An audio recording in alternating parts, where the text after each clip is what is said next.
सभी ऋषि मुनियों ने सदैव से धर्म को ही आधार बनाकर, चाहे वो हमारी सामाजिक व्यवस्था हो, चाहे वो राजकीय व्यवस्था हो, राष्ट्र का संचालन करना हो, आर्थिक व्यवस्था हो, पारिवारिक व्यवस्था हो, व्यक्तिगत व्यवस्था हो, उसके लिए धर्म को ही मुख्य माना है। धर्म का अपना एक स्वरूप ऐसा है कि जब जब धर्म की ग्लानि होती है, स्वयं परमात्मा कहते हैं यदा यदा हि धर्मस्य ग्लानिर्भवति भारत, जब जब धर्म की ग्लानि होती है तब मैं अवतार लेता हूँ। अवतार लेने का कोई भगवान ने कोई और कारण नहीं बताया है, मुख्य कारण बताया है जब धर्म की ग्लानि होती है। नहीं, इतना महत्वपूर्ण धर्म है, इतना महत्वपूर्ण है कि इसकी जब ग्लानि होती है, इसकी जब हानि होती है, तब स्वयं भगवान को भी अवतार लेना पड़ता है। अवतार लेने के लिए भगवान वचनबद्ध है, कटिबद्ध है, तत्पर है, तैयार बैठे हैं। इतना महत्वपूर्ण है धर्म। और दुर्भाग्य से जब धर्म की बात आती है तो इस विषय को महत्व कम दिया जाता है।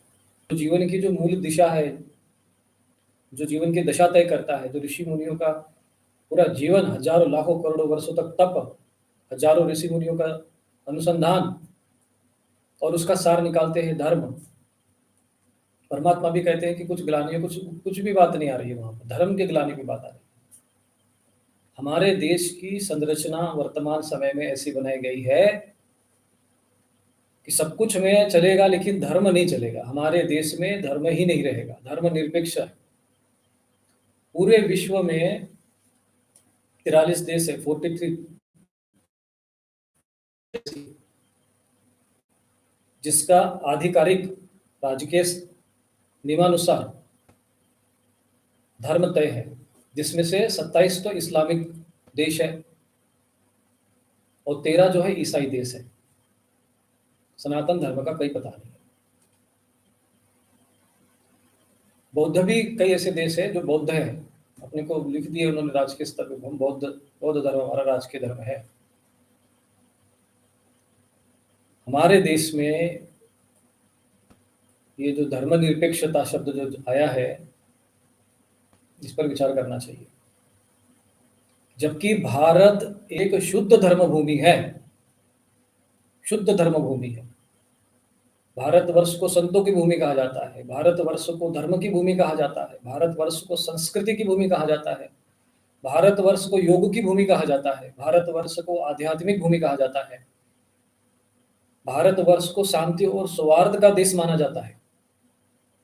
और इसका आधार है धर्म, इसका आधार है ऋषि मुनि का ज्ञान। उसी को खत्म कर दिया, जड़ से ही समाप्त कर दिया, रहेगा ही नहीं, संविधान भी नहीं रहेगा। मूल और शुद्ध धर्म भूमि होते हुए भी हमारे देश में धर्म का कोई महत्व नहीं है। यहाँ तक कि राज्यसभा में, लोकसभा में जो अलग अलग क्षेत्र से सांसद मनोनीत होते हैं, राज्यसभा में विशेषकर, उसमें धर्म क्षेत्र, साहित्य का होगा, नाचने वाले का होगा, गाने वाले का होगा, एक्टर का होगा, फिल्म जगत से आया, लेकिन धर्म क्षेत्र से कोई नहीं है। जड़ सहित समाप्त कर दिया, अधर्म की पूरी वृद्धि हो चुकी है। इससे यह सिद्ध होता है अधर्म की पूर्ण वृद्धि हो चुकी है, धर्म की ग्लानि हो चुकी है। इसी को कहते हैं धर्म की ग्लानि, इसी को कहते हैं अधर्म की अभिवृद्धि। ये जो स्थितियां है वही यदा यदा हि धर्मस्य वाली स्थिति में पहुंच चुका है भारतवर्ष। शुद्ध धर्म पूरे विश्व के यदि नक्शे में देखा जाए तो भारतवर्ष से अधिक कोई भी देश नहीं है जो शुद्ध धर्म भूमि हो। छोटे मोटे देश हो सकते हैं, भूटान आदि, लेकिन यदि ध्यान से देखें तो ये भी कहीं ना कहीं हमारी ही संस्कृति और परंपरा की छाया वहां पर पड़ी हुई है। बौद्ध दर्शन भी पतंजलि योग सूत्र के आधार पर ही बना हुआ है। यहाँ पर भी 8 अंग है और उनका भी अष्टांग दर्शन है। हमारा अष्टांग योग, उसी की कॉपी मार के अष्टांग दर्शन बनाया गया है। हमारे अंत में समाधि है तो वही पंचशील, उनके भी वही यम नियम हमारे हैं, वही पंचशील उनके हैं, बिल्कुल कॉपी है। आधार वही है ऋषि मुनि का ज्ञान, चाहे बौद्ध दर्शन हो चाहे जो भी दर्शन हो, उसी का ही वही वही का फैलाव है। इतना धर्म केंद्र होने के बावजूद भी, धर्मभूमि होने के उपरांत भी भारतवर्ष में संविधान बना है, व्यवस्था बनी है धर्मनिरपेक्ष। जबकि होना ये चाहिए था अब तक कि सनातन धर्म भारतवर्ष का राष्ट्रीय धर्म घोषित हो जाना चाहिए था। सनातन धर्म को भारतवर्ष का राष्ट्रीय धर्म राजकीय स्तर पर घोषित कर देना चाहिए था, अब तक हो जाना चाहिए था। क्यों? क्योंकि बहुसंख्यक लोग, बहुसंख्यक मत इस पक्ष में है। देश की 90% जनता धार्मिक है, धर्म को मानती है, धर्म का आचरण करती है, धर्म को सब कुछ समझती है। और कभी इस विषय पे चर्चा ही नहीं हुई, प्रजा का मत नहीं लिया गया, जनमत नहीं किया गया कि चलो भाई इसमें धर्म को, भारतवर्ष को सनातन धर्म घोषित किया, सनातन का राष्ट्रीय धर्म घोषित किया जाए या नहीं किया जाए। चर्चा ही नहीं हुई और शुद्ध रूप से काम भी नहीं हुआ। संत महापुरुषों ने भी, साधु महात्मा, हमारे समय के जितने भी साधु महात्मा है, ये भी दूषित खा खा कर जो है बुद्धि उनकी विपरीत दिशा में काम कर रही है।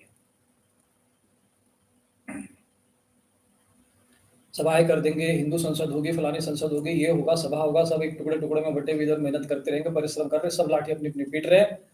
लेकिन सोच समझकर, विवेक बुद्धि के साथ, संगठित होकर, एक निर्णय के साथ, एक संकल्प के साथ, शास्त्रीय अध्ययन मनन, विद्वानों के स्वभाव में ये निर्णय लेकर कोई विशेष कार्य नहीं हुआ, कभी प्रयत्न ही नहीं हुआ।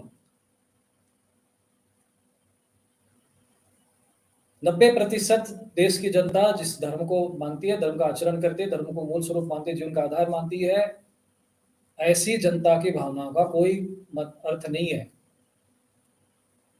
मोहर लगा दिया धर्मनिरपेक्ष, 106 देश है, उसमें भारत का भी नाम है। तो हमें ये चीजें समझना है। मैं तो ये कहूंगा, और मेरा ये अब आने वाले समय में दृढ़ संकल्प है। मैं नहीं जानता मेरे इस सोच में क्या चीज है, क्या हो सकता है, मैं नहीं जानता, लेकिन इतना है, हमने भी अब संकल्प कर लिया है। इस भारत भूमि से समूल असुरत्व का दमन करेंगे, बिल्कुल, चाहे वो बजरंग बाण के माध्यम से होगा, देवी स्तर पे ही होगा, क्योंकि वही हमारे कार्य है, करेंगे, संकल्प करेंगे। अधर्म का पूरी तरीके से समूल नाश हो। हम लोग कहते हैं ना, धर्म की जय हो, अधर्म का विनाश हो, बोलते हैं, चिल्लाते रहते हैं, लेकिन संकल्पबद्ध होकर हम लोग कार्य नहीं करते। केवल घोषणा कर देने से, नारे लगाने से नहीं होगा। ये असुरत्व जो सूक्ष्म जगत में फैल रहा है, वो ये इसको प्रभावित करता है। तो हमारा तो स्थूल जगत में तो कार्य हम नहीं कर सकते, सूक्ष्म जगत में हम कर सकते हैं। इसीलिए बजरंग बाण अभियान चलाया है, और इसीलिए हमने उस संकल्प में डाल दिया कि अधर्म के दमन के लिए हमने, और ये करना पड़ेगा। आज संकल्प करेंगे, आज वृक्ष लगाएंगे, तो कल उसके फल खाने को मिलेंगे। आज हम प्रयत्न करेंगे तो कल उसका परिणाम हमें दिखाई देगा। एक व्यक्ति ने संकल्प किया है, हमने 100 लोगों तक पहुंचा दिया। 100 लोगों का दायित्व है कि वो 10,000 लोगों तक पहुंचाए। वो भी 100 लोगों को देंगे तो 10,000 हो जाएंगे। इस तरह से ये संख्या बढ़ानी पड़ेगी और हमें ये कार्य करना पड़ेगा।